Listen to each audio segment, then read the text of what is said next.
ప్రభుత్వం గుర్తించిన 18 engineering కాలేజీల్లోనూ 20 degree కాలేజీల్లోనూ చదువుతున్న 10,000 మంది విద్యార్థులకు ఈ శిక్షణ అందుతుంది. రాష్ట్ర వ్యాప్తంగా పట్టణాలతో పాటు గ్రామీణ ప్రాంతాల్లోని విద్యార్థులకు కూడా లబ్ధి చేకూరేలా ఈ కాలేజీల్ని ఎంపిక చేయటం జరిగింది. రాష్ట్రంలోని 119 అసెంబ్లీ నియోజకవర్గాల్లో డాక్టర్ బిఆర్ అంబేద్కర్ నాలెడ్జ్ సెంటర్లను ప్రభుత్వం ఏర్పాటు చేయాలని నిర్ణయించింది.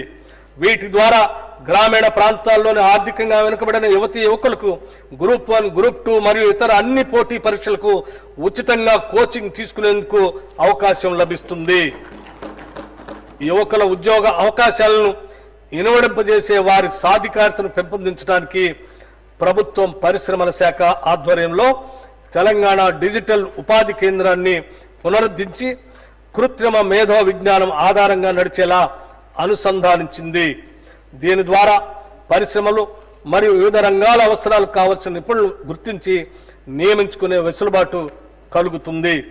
ఈ బడ్జెట్లో కార్మిక మరియు ఉపాధి కల్పన శాఖకు 900 కోట్ల రూపాయలు ప్రతిపాదిస్తున్నాం.